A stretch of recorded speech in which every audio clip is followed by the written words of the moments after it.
విస్తృతంగా వచ్చినటువంటి నాయకులందరితో కలిపి సమావేశం పెట్టుకున్నాం.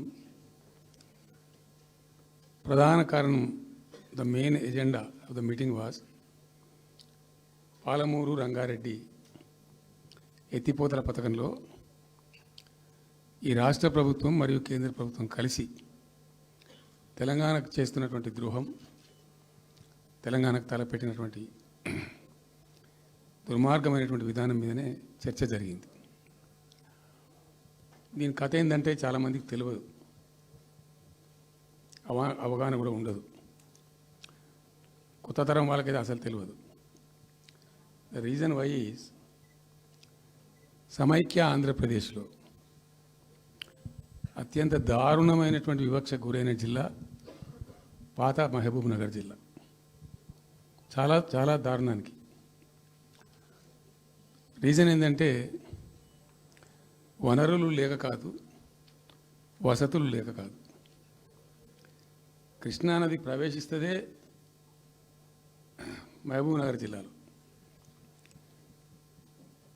సరే, ఇప్పుడున్న తెలంగాణ, అప్పుడు ఉన్న ఆంధ్రప్రదేశ్ మొత్తం చూస్తే కూడా 300 and above కిలోమీటర్స్ కృష్ణానది పారుతుంది కూడా మహబూబ్ నగర్ జిల్లాలో.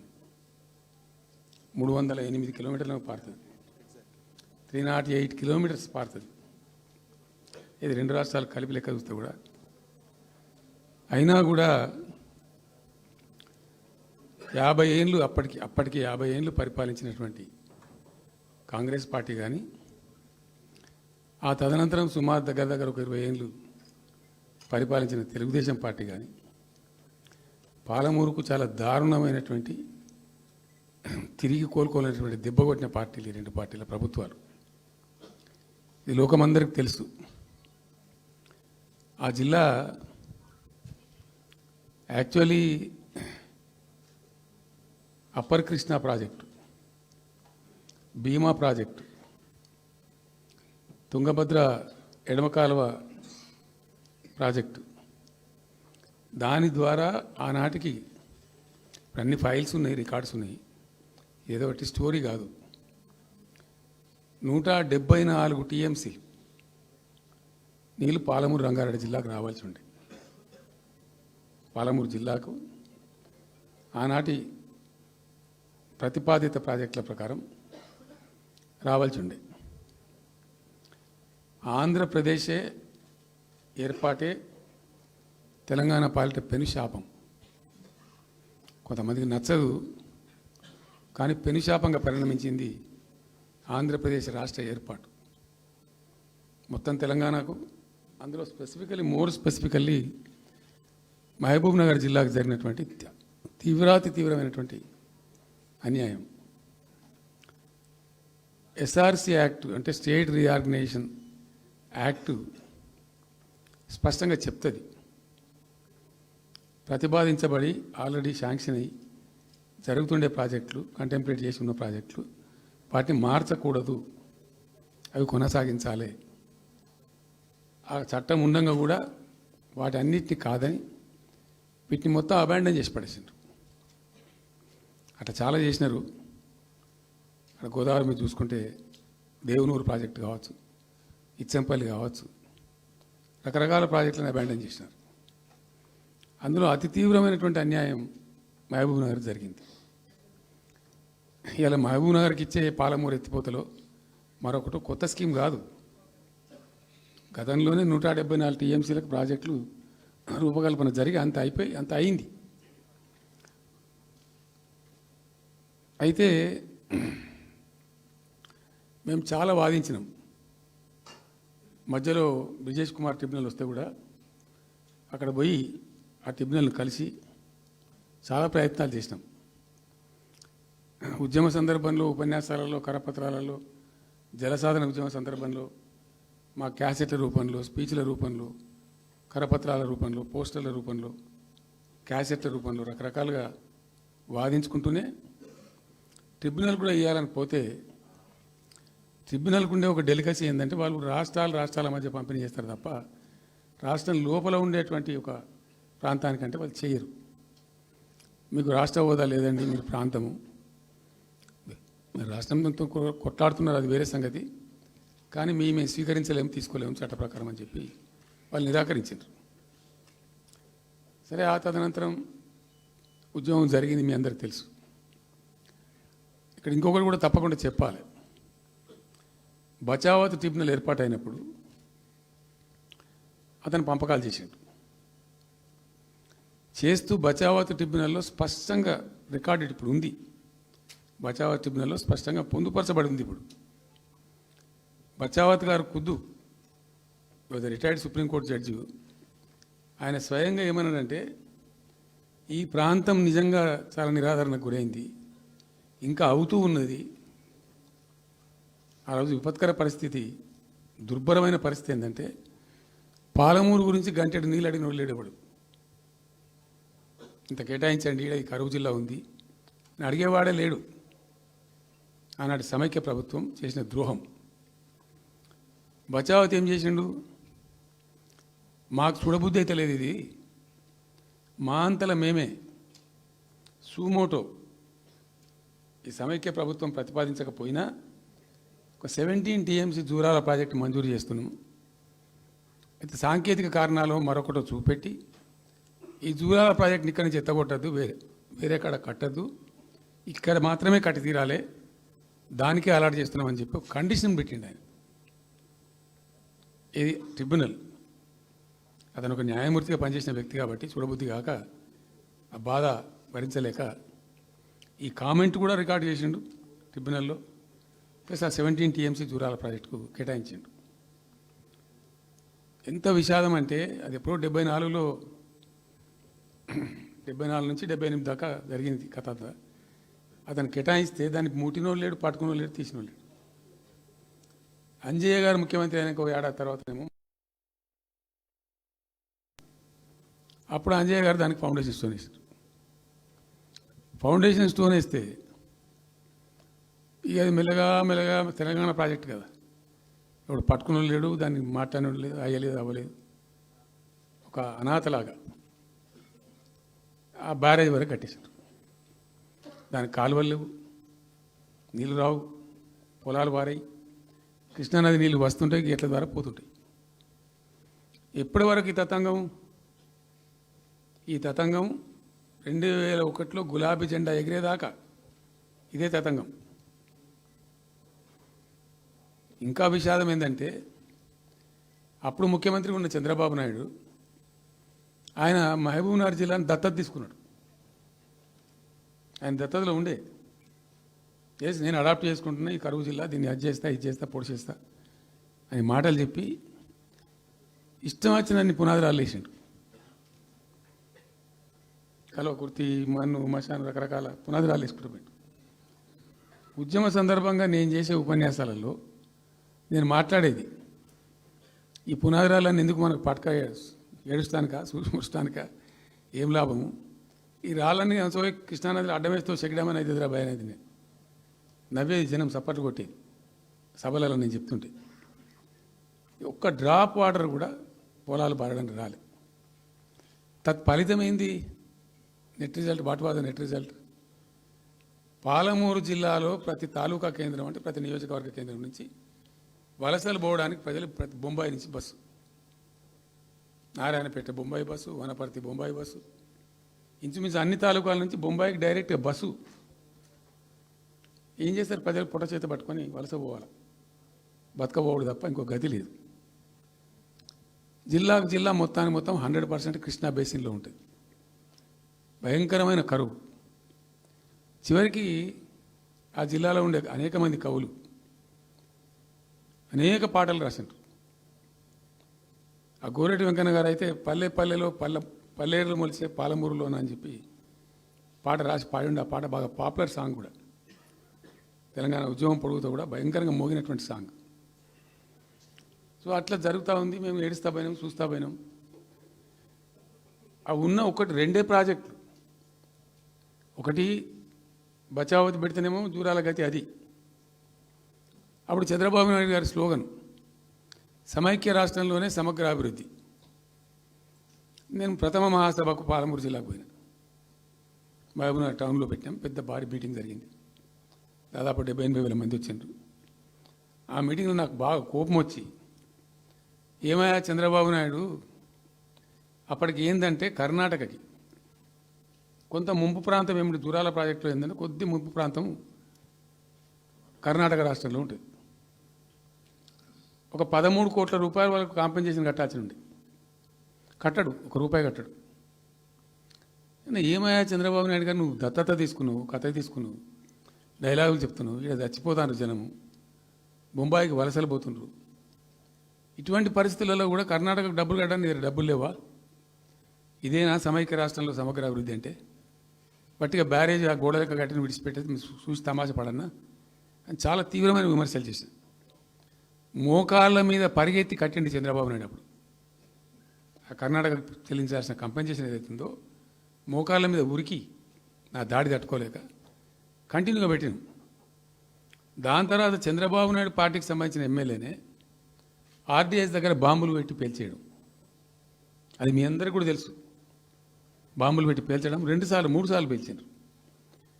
నేను ఫస్ట్ ఉద్యమంలో తెలంగాణ ఉద్యమం స్టార్ట్ అయిన తర్వాత నేను ఎంచుకున్న ఎజెండా, నా ఎజెండాలో మొదటి పాదయాత్ర నేను చేసినటువంటిది జోగులాంబ టు గద్వాల పాదయాత్ర చేసినది.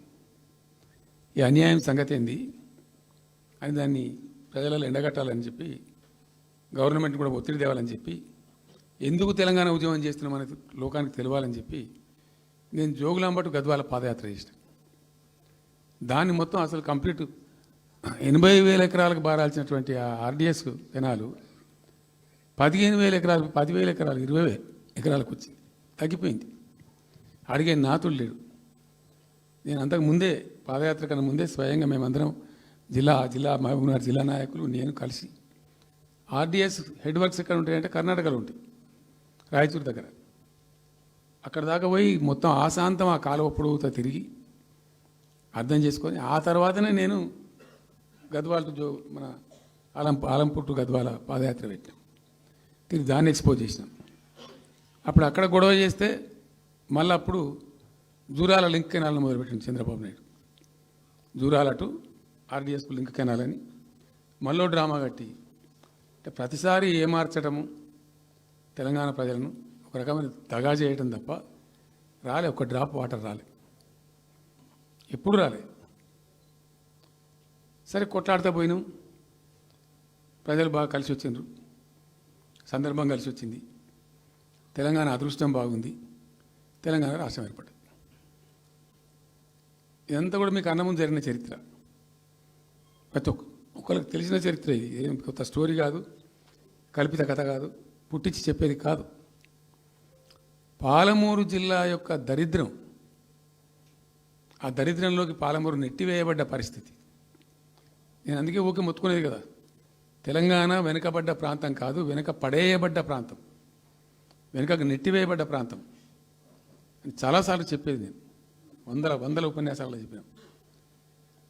అది ప్రూవ్ టు బి కరెక్ట్. దాని తర్వాత ఎక్కడి దాకా పోయిన పరిణామాలంటే, పాలమూరు జిల్లాలో ఎండాకాలం వచ్చిందంటే గంజి కేంద్రాలు పెట్టేది. ఏడిసినాం మేము ఒకరోజు. గంజి కేంద్రాలతోని పాలమూరు, ఎందుకంటే యువకులంతా పాపం వలస ఉన్న ముసలి వాళ్ళు చచ్చిపోడు, తిండి దొరకక, దానికి గంజి కేంద్రాలు పెట్టి కమ్యూనిస్ట్ పార్టీలు వాళ్ళు వచ్చేది కొంత అడావుడు చేసి ప్రజలకు కొంత గంజి పోసే ప్రయత్నం. చివరి గంజి కేంద్రాలు పెట్టే స్థాయికి దిగజారిపోయింది పాలమూరు. కృష్ణా నది 300 కిలోమీటర్లు పారే జిల్లాలో చాలా దారుణం పోయింది. లివ్వా అంటే కేటాయింపులు ఉన్నాయి, పత ఉంది, కార్ఖానా ఉంది, అప్పర్ కృష్ణా పేరుంది, తుంగభద్ర కాలువ పేరుంది, రకరకాల భీమా ప్రాజెక్టు పేరుంది, అన్నీ ఉంటాయి కానీ ఇవి రాదు. చూడడానికి మళ్ళీ ముఖ్యమంత్రి దత్తతలో ఉంటుంది కానీ రాదు, ఏమీ రాలే. ఇంకా అందంగా ఈ ప్రాజెక్టులను, నేను కూడా అప్పుడు తెలుగుదేశం పార్టీలో పనిచేసిన కదా, ఈ ప్రాజెక్టులకు పెండింగ్ ప్రాజెక్టులను పేరు పెట్టిన ఒక టైటిల్ గొప్పతనంలాగా పెండింగ్ ప్రాజెక్టుల జాబితాలో వాటిని తోసేసి పాలమూరున బాగా గతికి తెచ్చిండ్రు. సరే రాష్ట్రం వచ్చిన తర్వాత జరిగింది ఏంది, టోటల్గా మేము సమీక్ష చేసుకున్నాం. గోదావరి ఏంది, గొంగడి ఏంది, కృష్ణ అయింది, మనకు రావాల్సిన వాటా అయింది, దగా జరిగింది ఎక్కడ, ఎట్లా సరిదిద్దాలా, ఎట్లా మన ప్రయాణం ముందుకు పోవాలా, ఏం జరగాలి అని ఆలోచన చేసినాం. చాలా తీవ్రమైనటువంటి మదన పడ్డం. టాప్ ప్రయారిటీలో ఈ జిల్లా ఆదుకోవాలి మనం. అత్యంత భయంకరమైన కరువు ఉంది ఇక్కడ, కొంచెం లైన్లో పెట్టుకోవాలి. ఇప్పుడు మన సొంత రాష్ట్రం కాబట్టి మనకు ఆ ఇబ్బందులు ఉన్నాయని చెప్పి మా ప్రస్థానం ప్రారంభించాం. మొట్టమొదలు యుద్ధ ప్రాతిపదికన ఏవైతే పెండింగ్ ప్రాజెక్టులను పెట్టినరో వాటిని రన్నింగ్ చేసిన వాటిని అన్నిటికని నెట్టెంపాడు కావచ్చు, భీమా కావచ్చు, కల్వకుర్తి కావచ్చు, అన్నిటిని కూడా బ్రహ్మాండంగా లైన్లోకి తెచ్చి స్టార్ట్ చేసినాం. నికరంగా 6.5 లక్షల ఎకరాలకు ఆయకట్టు తెచ్చినాం ఆ పాలమూరు జిల్లాలో మా గవర్నమెంట్ ఉన్నప్పుడే. ఇది అక్కడ ప్రజలందరికీ తెలుసు, అందరికీ తెలుసు, ప్రతి వాళ్ళకి తెలుసు. సామర్థ్యాలు పెంచుకున్నాం కొన్ని. నెట్టెంపాడులో భాగంగా ఒకటి రేలంపాడు రిజర్వాయర్ ఉంటుంది. అది జస్ట్ 1.5 TMs, 1/4 to 2 TMs అది ఉండే. నేను రివ్యూ చేసి అక్కడ రైతులతో మాట్లాడి మీకు పంట పండదు, కష్టమవుతుంది కాబట్టి దీన్ని కొద్దిగా పెంచాలని చెప్పి డబుల్ ద సైజ్ చేసినాం, 4 TMs చేసినాం, పంట పండాలి కాబట్టి. అట్లా రకరకాల చర్యలు తీసుకొని దాని ద్వారా ఆ కల్వకుర్తి లిఫ్టిగేషన్ ద్వారా, ఈ నెట్టెంపాడు ద్వారా, బీమా ద్వారా, బీమా ఫేజ్ 1 ఫేజ్ 2 ద్వారా అన్నీ కలిపి 6.5 లక్షల ఎకరాలకు. వాస్తవం చెప్పానంటే ఎంత దుఃఖభాజనం అంటే, ఎంత బాధాకరం అంటే, కృష్ణానది 300 కిలోమీటర్లు ప్రవహించేటువంటి పాలమూరులో 30,000 ఎకరాలు కూడా పారకం లేదండి. RDS అన్ని కలిపి లేదు, అసలు రావు, నీళ్ళు రావు, కాలువ లేదు, పొలం లేదు, ఏం లేదు. అందుకే అది వలసల జిల్లా అని పేరు ఎందుకు వచ్చింది పాలమూరుకు? ఎందుకు వలస పోతారు ప్రజలు? ఎంత కంపల్సరీ ఉంటే పోతారు, ఎంత దుఃఖం ఉంటే పోతారు, ఎంత బాధ ఉంటే పోతారు. ఆ విధంగా ఒక 6.5 లక్షల ఎకరాలు దానికి తెచ్చినాం. మిషన్ కాకతీయలో కొద్దిగా ప్రయారిటీ పెట్టి, భౌగోళికంగా బాగా విశాలంగా ఉండే జిల్లా కాబట్టి ఇప్పుడు కొత్త జిల్లాలు తీసుకున్నాం, కానీ ఆ రోజు అది పెద్ద జిల్లా. దానికి మిషన్ కాకతీయలో టాప్ ప్రయారిటీ ఇచ్చి మైనర్ ఇరిగేషన్ చెరువులు మొత్తాన్ని పోయినాయిగా అమ్ముకున్నారు, అబాండనైనాయి. మిగిలిన వాటిని కొన్ని సామర్థ్యాలు పెంచి ఒక పద్ధతికి తెచ్చినాం. అదో 1,20,000-1,50,000 ఎకరాలకు అది దోహదపడ్డది. చెక్ డ్యాములు కూడా కట్టుకున్నాం. చాలా వాగుల మీద 100 కొద్ది చెక్ డ్యాములు కట్టినాం. ఇవన్నీ కూడా మీ కళ్ళ ముందే జరిగినాయి, మీ అందరికీ కూడా తెలుసు. ఈ RDS కెనాల్కి మోసం జరిగింది కాబట్టి మధ్యలో తుంగభద్ర మీద పెట్టి తుమ్మిల లిఫ్ట్ కూడా తెప్పించి తుమ్మిల లిఫ్ట్ కూడా పూర్తి చేసినాం. ఏది RDS ద్వారా కోల్పోయిన ఆయకట్టును రిస్టోర్ చేయడానికి తుమ్మిల లిఫ్ట్ కూడా స్టార్ట్ చేసినాం, నీళ్ళు పోపించినాం, బ్రహ్మాండంగా ఆయకట్టు అంతా పార్పించినాం. ఇట్లా అనేక రకాల చర్యలు అవి తీసుకొని ఒక 6.5 లక్షల ఎకరాలకేమో నెట్ ఆయకట్టు వచ్చింది. ఇండైరెక్ట్ ఆయకట్టు ఏమో భూగర్భ జలాలు పెంచడానికి కట్టిన చెక్ డ్యాములు, మైనర్ ఇరిగేషన్ బాగు చేయడం, దాని ద్వారా కూడా 1,50,000 ఎకరాలకు వచ్చింది. ఆ తదనంతరం మరి మనం ఎట్లా ముందుకోవాలా, ఏం చేద్దామని చెప్పి ఈ రంగారెడ్డి జిల్లా కూడా వాళ్ళు పాపం కృష్ణా బేసినే, ప్రతి డ్రాప్ రంగారెడ్డిలో పడే ప్రతి వర్షం చుక్క కృష్ణానదికి పోతుంది, ఇంకెక్కడికి పోదు. నల్లగొండ జిల్లాలో కురిసే ప్రతి వర్షం చుక్క కూడా కృష్ణానదికి పోతుంది. 100% ఈ 3 జిల్లాలు కూడా నల్లగొండ, రంగారెడ్డి, పాలమూరు ఇవి 100% కృష్ణా బేసిన్లో ఉన్నాయి. మనము ఏదైతే మనకు కేటాయించినరో ప్రాజెక్ట్ వైజ్ అనో ఇంకోటనో కంబైన్డ్ స్టేట్ ఉన్నప్పుడు జరిగినటువంటి మోసం నుంచి బయటికి రావాలంటే మనం రాష్ట్రం ఏర్పడ్డ తర్వాత కొట్టాడాలి, మన వాట మనం సాధించాలి. రివిజన్, కృష్ణా జలాల యొక్క పునఃపంపిణీ మీద ట్రిబ్యునల్ వేయించుకోవాలి, రివిజన్ పెట్టియాలి అని ఒక స్ట్రాటజీ పెట్టి దాన్ని కొట్లాను. సరే, ఇందాక నేను చెప్పినట్టు దేవుని దయ వల్ల తెలంగాణ రాష్ట్రం వచ్చింది. ఈ ప్రాజెక్టు కంప్లీట్ చేస్తూనే పాలమూరు రంగారెడ్డి ఎత్తిపోతల పథకానికి శ్రీకారం చుట్టాం. యాక్చువల్ ఫ్యాక్ట్ ఏంది, పాలమూరు రంగారెడ్డికి మేము ఆ రోజు మనసులో ఇంటర్నల్గా మాట్లాడుకొని డిపార్ట్మెంట్ కావచ్చు, క్యాబినెట్ కావచ్చు, వితిన్ ద పార్టీ కావచ్చు, ఆ జిల్లాల నాయకులతో కావచ్చు, మా స్ట్రాటజీ ఏంది, పాలమూరు రంగారెడ్డి ఎత్తిపోతల పథకానికి 170 TMs తీసుకోవాలి. This was the strategy of BRS government. ఎట్లా, ఎక్కడి నుంచి తీసుకోవాలా, అనేక ఆంక్షలు మాటలు బట్టి డైలాగులు, ఏపీ నుంచి వచ్చే వ్యతిరేకత, ఇవన్నీ దృష్టిలో పెట్టుకొని ఏం చేసినాం, నికరంగా లెక్కలు తెప్పించినాం. ఈ మహబూబ్ నగర్ జిల్లాలో మైనర్ ఇరిగేషన్లో పాత చెరువులు ఏవైతే బచావ్ అవుతున్నప్పుడు లెక్క పెట్టినటువంటి చెరువులు ఏవైతే ఉన్నాయో, ఉన్నాయన్నీ మాయమైనవి, వాటి సామర్థ్యం ఆ రోజు ఎంత, ఇవాళ నెట్ సామర్థ్యం ఎంత అని లెక్కలు తీసి కేంద్రానికి సమర్పించి ఒక 45 టీఎంసీ రెండు దానికి కేటాయించింది. ఆ రోజు మేము ఎంత అంటే 90.81 టీఎంసీ, 90.81 పాలమూరు రంగారెడ్డికి మేము కేటాయించింది ఆ రోజుకు. అయితే 170 ఎట్లా అంటే మరి మాకు ఇంకా వాటా వస్తుంది కదా, ట్రిబ్యునల్ వచ్చిన తర్వాత మాకు వాటా వస్తే దానిలో తీసుకున్న నీళ్ళని కూడా దీనికే మనం అటాచ్ చేసుకుంటామని చెప్పి 91 పాయింట్ తీసుకున్నాం. ఎట్లా తీసుకున్నాము, బచావత్ ట్రిబ్యునల్లోనే ఒక తీర్పు చాలా స్పష్టంగా ఉన్నది, డెసిషన్ అది, ట్రిబ్యునల్ యొక్క నిర్ణయం ఏంటిది, ఆంధ్ర వాళ్ళు మొదటి నుంచి కూడా మేము కొంత గోదావరి నీళ్లు కృష్ణా డెల్టాకి తెచ్చుకుంటాం, నాగార్జున ఆయకట్టుకు తెచ్చుకుంటాం, మరో దాన్ని తెచ్చుకుంటాం అనే పద్ధతులు మొదలుపెట్టి తెచ్చుకున్నారు. దాంట్లో భాగంగా 80 టీఎంసీలు వాళ్ళు తీసుకుంటున్నారు. ఇది పోలవరం కట్టి ఆ కెనాల్ అప్పుడు వైఎస్ రాజశేఖర్ తవ్విండు కదా, పట్టిసీమ లిఫ్ట్ పెట్టిండ్రు, ఇనీషియల్ లిఫ్ట్ పెట్టిన తర్వాత ఇప్పుడు కెనాల్ అయింది. సో దాన్ని 80 టీఎంసీలు వాళ్ళు వాడుకుంటున్నారు, ఎక్కువనే వాడుకుంటున్నారు. సో వాళ్ళు డిపిఆర్లో సబ్మిట్ చేసినారు చాలా క్లియర్గా స్పష్టంగా, ఏమని 80 టీఎంసీలు మేము తీసుకుంటున్నాం, 80 టీఎంసీలు పైన 5 రాష్ట్రాలకు బచావ్ ట్రిబ్యునల్ ప్రకారం ఇస్తాం. అది 3 రాష్ట్రాలకు ఇస్తారు, తెలంగాణ రాష్ట్రానికి, కర్ణాటకకు, మహారాష్ట్రకు. తెలంగాణకు 45, వాళ్ళిద్దరు కలిపి 35, కర్ణాటకకు 21 టీఎంసీ, మహారాష్ట్రకు 14 టీఎంసీ. వాళ్ళిద్దరు కూడా వాడుకుంటున్నారు. అది కర్ణాటక వాళ్ళు ఆల్రెడీ ఆర్ యూజింగ్ 21 టీఎంసీ ఏదైతే పోలవరం నీళ్ళు అక్కడ వాళ్ళు తీసుకున్నారు కాబట్టి దాని కంపెన్సేటర్ కింద వచ్చినటువంటి దాన్ని they are using it, right రాయాలి. మహారాష్ట్ర కూడా వాడుతున్నారు, లెక్కల్లో చూపించారు వాళ్ళు, వాళ్ళ ప్రాజెక్టుల డిపిఆర్లో వాళ్ళ లెక్కల్లో చూపెట్టిండ్రు. ఇక వాడుకోవాల్సింది వాళ్ళు మనం. సో ఆ 45 టీఎంసీ మనది ఉంది కదా, మనకు ట్రిబ్యునల్ కేటాయించిందే కదా, అప్పనంగా ఏదో వచ్చేది కాదు కదా.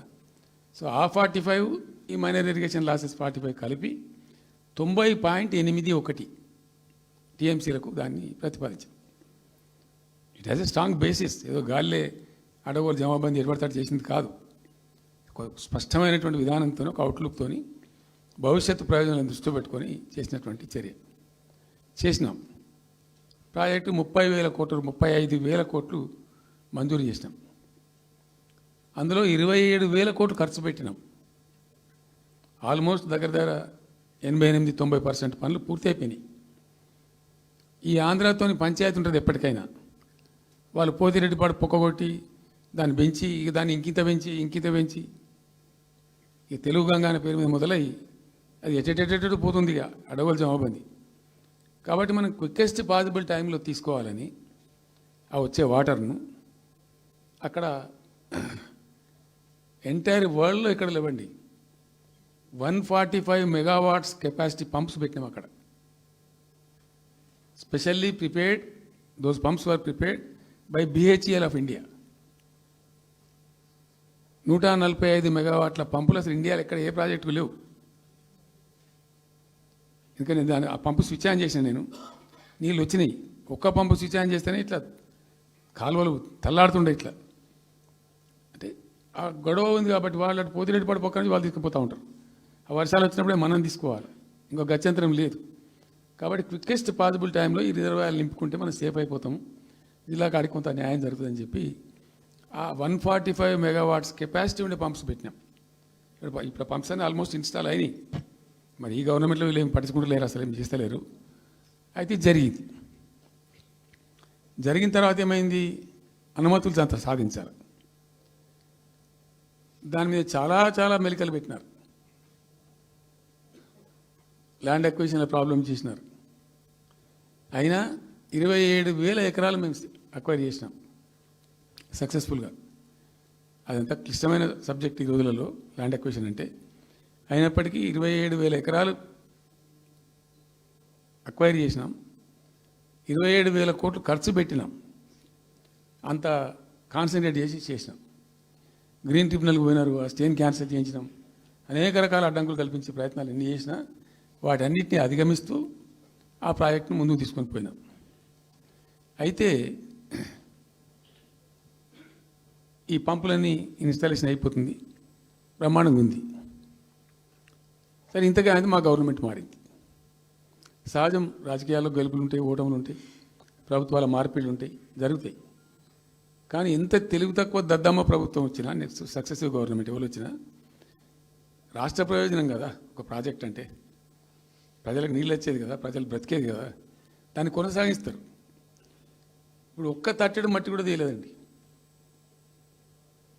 మా గవర్నమెంట్ పోయిన తర్వాత పాలమూరు ఎత్తిపోతల పథకంలో ఒక తట్టెడు మట్టి కనీసం నేను తీయలే. మరి దాన్ని ఎందుకు అబాండన్ చేసినరో, దాని వెనక ఏం ఉద్దేశం ఉందో, ఇంత నిష్క్రియాపరత్వం ఏంది, ఇంత దారుణమైంది.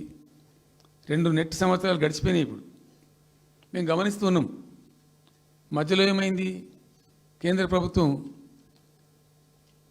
ప్రభుత్వంతో తమాషా. బీజేపీ మొదటి నుంచి మాకు తెలంగాణకు శని అయింది. అది కేంద్ర ప్రభుత్వం ప్రతిదాన్ని వ్యతిరేకించడమే.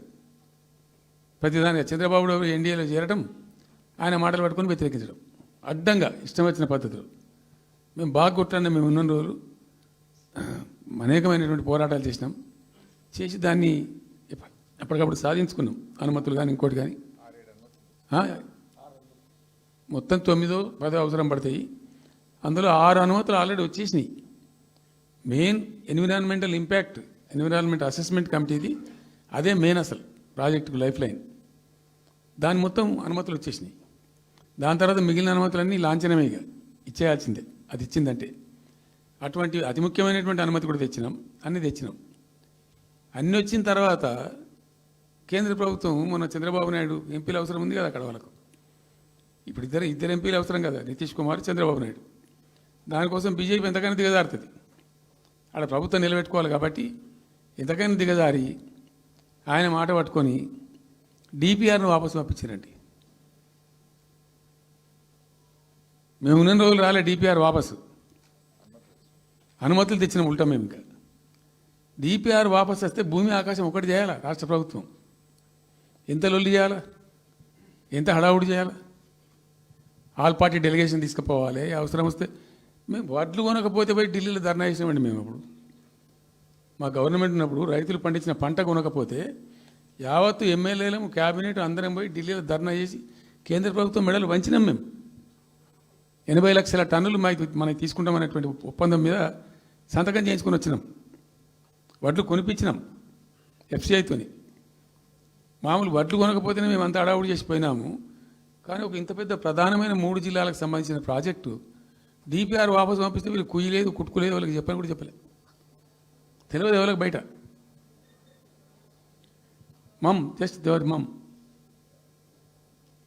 ఇంకా బాధాకరమైన అంశం ఏంటంటే, అసలు 170 టీఎంసీలకు దాదాపు మేము ఏమి చేస్తే బ్రిజేష్ ట్రిబ్యునల్ నడుస్తుంది కదా. దీనిలో ఎట్లుంటుందంటే ఇంకో విషయం అండి, దీన్ని స్పష్టంగా చెప్తున్నాను, మళ్ళీ కన్ఫ్యూజన్ వద్దు. దేశంలో ఒక కొత్త రాష్ట్రం ఏర్పడితే దానికి కొన్ని సంక్రమణలు ఉంటాయి. నీళ్ళెన్ని రావాలి, ఫలాన్ని ఇంత రావాలి, ఫలాన్ని ఇంత రావాలి అని కొన్ని సంక్రమిస్తాయి ఆటోమేటిక్గా. అది ఎస్ఆర్సీ యాక్ట్. భారతదేశంలో ఇనీషియల్గా ఉన్నాయి 14 స్టేట్సే. ఇప్పుడు జమ్మూ కాశ్మీర్ అదేదో వాళ్ళు చేసినారు, కానీ అదర్వైజ్ 15 రాష్ట్రాల తర్వాత ఏర్పడ్డాయి. వాళ్ళు దాన్ని ఇప్పుడు యూనియన్ టెరిటరీ చేసినారు కదా లద్దాఖ్ను. 15 అంటే ఒరిజినల్గా ఉన్నదానికంటే ఇంకో రాష్ట్రం ఎక్కువ కలిపి కొత్త రాష్ట్రాలు వచ్చినాయి. సో వాటికి పద్ధతి ఉంది. ఏ రాష్ట్రం ఏర్పడ్డప్పుడు దానికి ఏదేమి ఇవ్వాలి, హైకోర్టు ఎట్లా, పలాంది ఎట్లా అన్నీ దానికి ఒక చట్టం ఉంది. అవన్నిటిని బుల్డోజ్ చేస్తూ ఇక్కడ ఇయ్యలే. నీళ్ళు ఎన్ని రావాలా, ఫస్ట్ ఛాయిస్ వాళ్ళకి ఇస్తారంటే ఆ రాష్ట్రాలకు ఇస్తారు. ఏ రాష్ట్రాలు అయితే విడిపోయినాయో మీరు మ్యూచువల్ అండర్స్టాండింగ్లో చేసుకోండి అని ఇస్తారు. ఇక్కడ పొసిగే కార్యక్రమం కాదు. కాబట్టి మేము ఏం చేసినామంటే 1 ఇయర్ తర్వాత 1 ఇయర్ లోపు ఒకవేళ పరిష్కారం అయితే 2 రాష్ట్రాలు చేసుకోవాలా, లేదా సెంట్రల్ గవర్నమెంటే ఆర్బిట్రేషన్ ద్వారా చెయ్యాలా కూర్చొని. చేయనప్పుడు ఏం చేయాలంటే సుప్రీంకోర్టుకు పోవాలి. మేము 1 ఇయర్ తర్వాత కేంద్ర ప్రభుత్వానికి అప్పీల్ చేసినాం. సెక్షన్ 3 వేయండి, మాకు కృష్ణా జలాల పునఃపంపిణీ చేయండి. చేస్తే దాని వాళ్ళు ఖాతరు చేయాలి. మేము సుప్రీంకోర్టుకు పోయినాం. సుప్రీంకోర్టు కోపానికి వచ్చింది కేంద్ర ప్రభుత్వం మీద కూడా. ఒక రాష్ట్రం అంటూ ఏర్పడ్డప్పుడు యాక్ట్ ప్రకారం, పార్లమెంట్ యాక్ట్ ప్రకారం వాళ్ళకి రావాల్సిన అన్ని రావాలి కదా.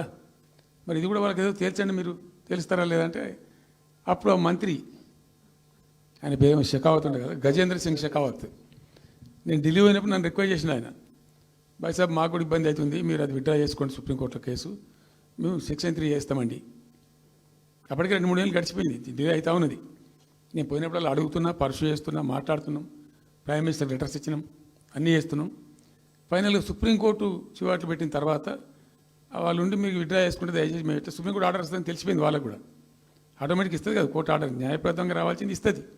కాబట్టి ఎట్లా తప్పేటట్లేదు ఇక కోర్టు ఆర్డర్ ఎందుకని చెప్పి మీరు విత్డ్రా చేసుకోండి బాయ్ సాబ్, మేము ఇచ్చేస్తాం. మంచిగా విత్డ్రా చేసి మళ్ళీ లెటర్ పెట్టినాం. మీరు చెప్పిన ప్రకారం విత్డ్రా చేసుకున్నామండి అంటే లెటర్ పెట్టండి అంటే పెట్టినాం. అది ప్రాసెస్లో ఉంది సెక్షన్ 3 వేయడానికి. చివరికి వేసారు. ఇప్పుడు సెక్షన్ 3 వేసారు. దాని మీద బ్రిజేష్ ట్రిబ్యునల్ అపాయింట్మెంట్ కూడా అయిపోయింది. ఇప్పుడు వాదనలు జరుగుతున్నాయి, మాకేం రావాలి, మీకేం రావాలి, తెలంగాణ రాష్ట్రం, ఆంధ్ర రాష్ట్రం మాట్లాడుతూ ఉన్నారు. సో ద క్వశ్చన్ ఏంది, అక్కడ ఉంది, ఇప్పుడు తేలుతుంది. మా ఉద్దేశం ఏంది, 90 టీఎంసీలు అయితే మాకున్నాయి నికరం, మాకు ఎవరు ఇచ్చేదేం లేదు, ఎవరు అడుక్కునేదేం లేదు. అడిషనల్ ఇంకో 60-70 టీఎంసీ, ఇంకో 70-80 టీఎంసీ కావాలంటే ఎట్లా అంటే, ఈ ట్రిబ్యునల్లో వచ్చేటువంటి అధిక వాటా ఏదైతే మనకు ఉంటుందో, ఇందులో ఒక గుడ్ సైన్ అని ఈయన బ్రిజేష్ ట్రిబ్యునల్ ఏం చేసిండు, వచ్చిన తర్వాత ఆయన ఒకటి చేసిండు. అంతకుముందు చట్టం ఏముంటుండే, 75% డిపెండబిలిటీ మీదనే నదుల నీళ్ళు కేటాయింపు జరగాలి, 75% డిపెండబిలిటీ మీద. మన కృష్ణా జలాలు ఇచ్చినప్పుడు అట్లే ఇచ్చిండ్రు. ఈయన బ్రిజేష్ ట్రిబ్యునల్ వచ్చిన తర్వాత ఈయన ఏం చేసిండంటే 75% బోల్డ్ అండి, మంచి సర్ప్లస్ ఇయర్స్లో చాలా వర్షాలు పడుతున్నాయి, కావాల్సిన నీళ్ళు వస్తున్నాయి, అవి వేస్ట్ అవుతున్నాయి అనవసరంగా, అట్లెందుకు కేటాయింపులు చేసుకుందాం, 65% డిపెండబిలిటీ పెట్టుకుందాం అని చెప్పి పెట్టిండు. దాని ద్వారా ఏమైంది, మన కృష్ణా నదిలో ఒరిజినల్గా వచ్చిన అలాట్మెంట్ 811 టీఎంసీ, 811 టీఎంసీలే బచావ్ ట్రిబ్యునల్ ప్రకారం. కానీ తదనంతరం ఈయన బ్రిజేష్ వచ్చిన తర్వాత అది ఆల్మోస్ట్ 1005కి పోయింది. ఇంకో 195 టీఎంసీ పెరిగింది, ఆ 10% యాడ్ చేసే వరకు పెరిగితే అలా మనకు కూడా ఆటోమేటిక్ వాటా వస్తుంది. ఇప్పుడు తేలుతుంది అది. సో మేము ఆశపడ్డది ఏంటంటే, ఒరిజినల్గా పెట్టుకున్నటువంటి ఈ 90 టీఎంసీ అది బచావ్ ట్రిబ్యునల్ ఇచ్చిందే 45 టీఎంసీ. 45 టీఎంసీ మనం హైదర్ ఇరిగేషన్ లెక్కలు బాజాప్తా తీసి ఇచ్చినాం కాబట్టి అది యాక్సెప్ట్ చేసిన వాళ్ళు. ఈ 90 టీఎంసీ ప్లస్ ఇప్పుడు అడిషనల్ వచ్చేది కలిస్తే మనకు దాదాపు 170-160 దాకా తీసుకొని పోవచ్చు. కంఫర్టబుల్ ఉంటాం మనం, ఇక్కడ డ్రింకింగ్ వాటర్ కానీ ఇంకోటి కానీ బాధ లేకుండా ఉంటాం, ఆ జిల్లా సుభిక్షం అవుతుంది అని ఆల్రెడీ పాలమూరు జిల్లాలో తెచ్చుకున్నటువంటి 6.5 లక్షల ఎకరాల ఆయకట్టు ప్లస్ దీనిలో ఒక 7 లక్షలు వస్తుంది పాలమూరుకు, అంటే 13.5 lakhs పోతుంది. పాలమూరు జిల్లా కాడికి వస్తే నియోజకవర్గానికి 1,00,000 ఎకరాలు వారాలి. అంత కృషించి అంత కునారిల్లి 60 ఏండ్లు ఏడిసి గోసపడ్డ పాలమూరుకు ఒక పెద్ద రిలీఫ్ వస్తుంది. దీంతో మొత్తం జిల్లా టాప్ టు బాటం అంతా కూడా ఒక అద్భుతమైనది ఉంటుంది. గ్రావిటీ వారేకాడికి గ్రావిటీ వారుతుంది, లిఫ్ట్ వారుతుంది, చాలా అద్భుతంగా ఉంటుందని చెప్పేసి. తర్వాత వర్షపాతం నీళ్ళు కూడా చాలా వరకు ఈ చెక్ డ్యామ్లలో దానిలో అడ్డుకుంటాం కాబట్టి గ్రౌండ్ వాటర్ కూడా బాగా పెరుగుతుంది. ఎట్లా ఫ్రీ పవర్ ఇస్తున్నాం కాబట్టి దాని ద్వారా కూడా లాభాలు జరుగుతాయని చెప్పి అసెస్మెంట్ చేసి ఇచ్చినాం. నిజంగా కూడా పాలమూరు ఒక టైంలో తెలంగాణ వచ్చిన తర్వాత 4-5 ఏళ్ళకి నేను పోతే, ఎందుకో పోయినాం, బస్సు యాత్ర చేస్తే చాలా అద్భుతంగా ఎక్కడికక్కడ వరికోత మిషన్లు, కల్లాలు, అంతకుముందు పాడుబడ్డ ఇల్లు కనిపించే పాలమూరులో నా కళ్ళతో నేనే చూసిన. ఇంకా ఇది అంతా కంప్లీట్ అయిపోతే ఈ అనుకున్న 15 లక్షల ఎకరాలకు నీళ్ళు వస్తే చాలా దివ్యంగా ఉంటుందని చాలా సంతోషపడుకుంటూ పోయినాం. సరే, ఇప్పుడు కేంద్ర ప్రభుత్వం కొత్తగా తాకీదు, అది ఎవరు చెప్పినారో తెలియదు, వాళ్ళు చెప్తున్నారు. ఇప్పుడు గవర్నమెంట్ ఉన్న వాళ్ళు చెప్తున్నారు. ఏంది, మీరు 90 టీఎంసీలు పెట్టుకున్నారు, పాత గవర్నమెంట్ పంపించింది, ఒకటి డిపిఆర్ తిప్పి పంపించిండ్రు, దాని మీద సడి లేదు, సప్పుడు లేదు, లుల్లి లేదు, లుకాండం లేదు, తల ఊగుతున్నారు. ఎందుకు తల ఊగుతున్నారు? రాష్ట్ర ప్రయోజనాలు కాపాడడానికి లేకపోతే, రాష్ట్రానికి వచ్చిన నీళ్ళని కూడా కాపాడే స్థితి లేకపోతే ఇదేం దద్దమ్మ ప్రభుత్వం? ఇంత చేతగాని ప్రభుత్వం ఉంటే ఎట్లా? నోరు లేని ప్రభుత్వం ఉంటే ఎట్లా? పెద్ద నోరు పెట్టుకొని పెద్ద గడబడి చేయాలి కదా. ఒక 10 టీఎంసీలు పోతేనే ఒక్కొక్క రాష్ట్రం ఎక్కడ దగ్గర పోయి కొట్లాడతారు. ఇవాళ మొత్తం డిపిఆర్ఏ పంపించి ప్రాజెక్ట్ని ఆగం చేసే పరిస్థితి వస్తే సప్పుడు లేదు.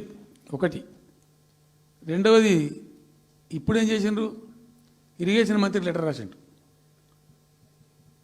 వాడు చెప్పిండా చెప్పలేదా భగవంతుని గారు? 45 టీఎంసీలు ఇవ్వండి మాకు అనుమతి అని చెప్పి. ఎట్లా రాస్తావు నాకు అర్థం కాదు. నువ్వు ఏ ముఖం పెట్టుకొని రాస్తావు? ఇదో ప్రభుత్వమా? అంటే ఉన్న వస్త్రానికి పోతే అనవసరం పోయింది అన్నట్టు ఉన్నది కూడా కొట్టుకుంటారు ఎవడన్నా? ఎవరై నీళ్ళు అవి? ఆల్రెడీ బచావ్ ట్రిబ్యునల్ తీర్మానంలో ఇచ్చింది. దాన్ని కర్ణాటక వాడుతుంది, అటు మహారాష్ట్ర వాడుతుంది. వాళ్ళ లెక్కల్లో చూపెడుతున్నారు వాళ్ళు. రాల్మట్టి డ్యాంలో వినియోగంలో చూపెడుతున్నారు వాళ్ళు. మాకు వచ్చిన 21 టీఎంసీ మేము ఇక్కడ వాడుతున్నామని చెప్పి. ఆ 2 ఎగువ రాష్ట్రాలు వాడుతుంటే ఇక్కడ వచ్చి మనకు వచ్చినటువంటిది బాజాప్తా, అది కూడా ట్రిబ్యునలే కదా. బచావత్ కూడా ట్రిబ్యునలే కదా. ఆ ట్రిబ్యునల్ తీర్పు ద్వారా వచ్చిన 45 టీఎంసీలు నువ్వు ఎందుకు ఆపుతున్నావు ఇప్పుడు? ఇదో రాష్ట్ర ప్రభుత్వమా? అసలు ప్రభుత్వం ఉందా? నిద్రపోతున్నారా? ఇంతసేపు రియల్ ఎస్టేట్ దందా తప్ప ఇంకోటి లేదా? ఇల్టు భూములు ఎట్లా అమ్ముదాం, పల్టు భూములు ఎట్లా అమ్ముదాం, ఆ భూములు ఎట్లా దెబ్బ పెడదాం, ఇంకెంత కమిషన్ కొడదాం, ఇది తప్ప రాష్ట్ర ప్రయోజనాలు, నీళ్లు, రైతులు, మనుషులు లేరా? ప్రాజెక్టులు ఎందుకు 2 నెలల నుంచి ₹1 పెట్టలే? ఎందుకు ఒక తట్టడి మట్టి తీయలే? ఎవరు నిరోధించిన మిమ్మల్ని? ఎవరు అడ్డుపడ్డారు మీకు? ఎవరు కట్టేసారు మీ కాళ్ళను? అటు పైసా పనిచేయరు, నిష్క్రియాపరత్వంగా ఉంటారు. డిపిఆర్ పంపిస్తే సపోర్ట్ చేయరు. ఇలా చివరికి 45 టీఎంసీ అని రాస్తారు. అంటే ఏం కాబోతుంది? ఎవరో ఒత్తిడి ఉంది దీని వెనుక? ఏం కుట్ర దాగి ఉంది ఇది? 2 ఏళ్ల నుంచి నేను మౌనం పాటించి చూసుకుంటూ వస్తున్నాం. తప్పని పరిస్థితి నేను బయలుదేరినప్పుడు తప్పదు. అటు కేంద్రాన్ని ఎక్స్పోజ్ చేస్తాం, ఇటు రాష్ట్రాన్ని ఎండగడతాం ప్రజల మధ్యలో ఖచ్చితంగా. ఇలా మొత్తం విస్తారంగా మాట్లాడినాం, చర్చించినాం.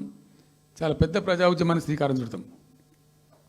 కంపల్సరీ పాలమూరు, రంగారెడ్డి, నల్లగొండ జిల్లాలలో గ్రామాన దానికి పోస్టర్ డిజైన్ అవుతుంది, కరపత్రం డిజైన్ అవుతుంది.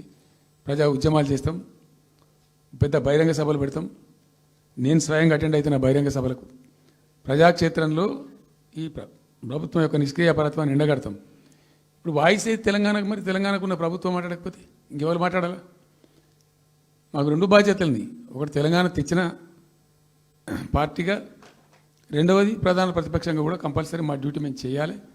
అందుకోసం గాను వీళ్ళు ఏదో తమాషకు మేము అదోటి ఇదోటి అడ్డం పొడుగు మాట్లాడి, కిరికిరి మాటలు మాట్లాడి, ఈ కారు కూతలు కూసి ఏదో చేస్తామనుకుంటే నడవదిగా. ఈ ఏళ్ళ దాకా వేరే కథ, రేపటి నుంచి వేరే తోలు తీస్తాం ఎక్కడికక్కడ. ప్రజలు ఖచ్చితంగా ఎక్కడికక్కడ నిలబెట్టే ప్రయత్నం చేస్తాం. అడుగున చెక్ చేస్తాం, ప్రతి విషయంలో చెక్ చేస్తాం. Sufficient time we have given. మేము తొందరపడి మేము ఎందుకు కన్నెర్రయ్యి మా ప్రభుత్వం పోయింది వీళ్ళు వచ్చింది అనేటువంటి ఒక పిచ్చి అయ్యి అట్లా మేము చేయలే, అటువంటి వాడికి పోలే. ఇష్యూల మీద పోరాడుతున్నాం, ఒకే ఫీజు ఎంబర్స్ మీద పోరాడుతున్నాం, ఇంకోటి పోరాడుతున్నాం.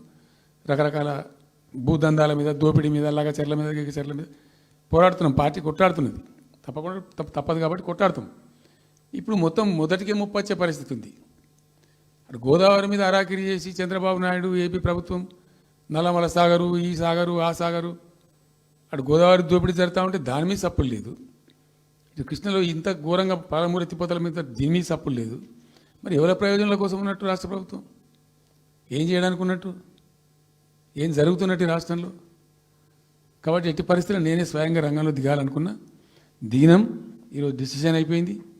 2-3 రోజులలో, 2-3-4 రోజులలో, రాబోయే 3-4 డేస్లో ఆయా జిల్లాల నాయకులతో సమావేశమై ఖచ్చితంగా చాలా పెద్ద ఎత్తున అక్కడ గ్రామానికి డప్పు కొడతాం, మొత్తం సభలు పెడతాం, కవులు, గాయకులు, కళాకారులు అందరినీ తట్టి లేపుతాం. మీ పత్రికా విలేకరులను కూడా రిక్వెస్ట్ చేస్తాం.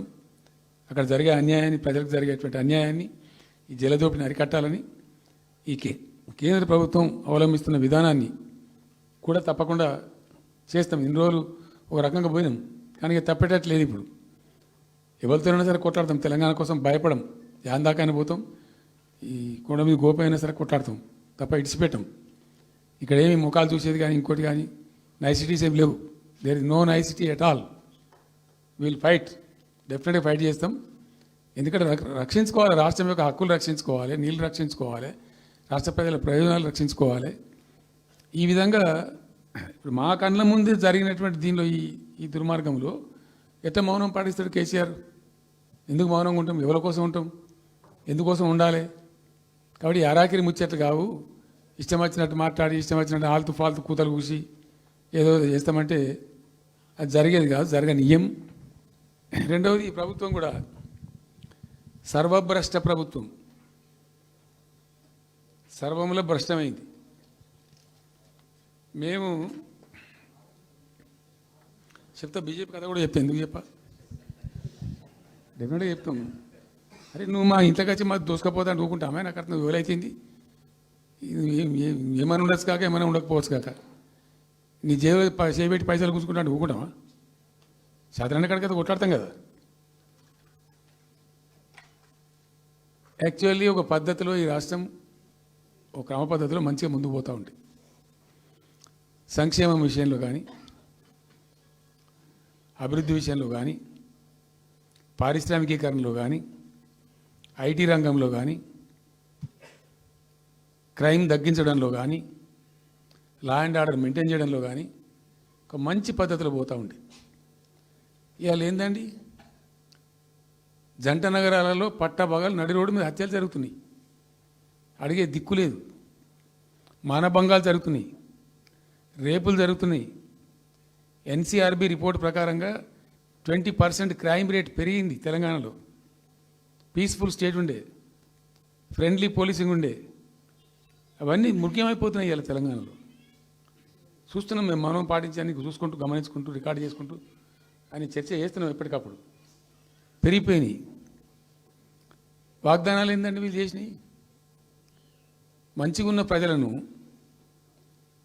మాకు ఓటేసే ఉద్దేశంలో ఉన్న ప్రజలను పచ్చి అబద్ధాలు టెంప్ట్ చేసి మోసం చేసి, ఈ రాష్ట్ర ప్రజానీకాన్ని మోసం చేసి దొంగ మాటలు చెప్పి మాయ మాటలు చెప్పి అర్రాస్ పాటలు వాడినట్టు వాడినండి, వేలం పాట వాడినట్టు.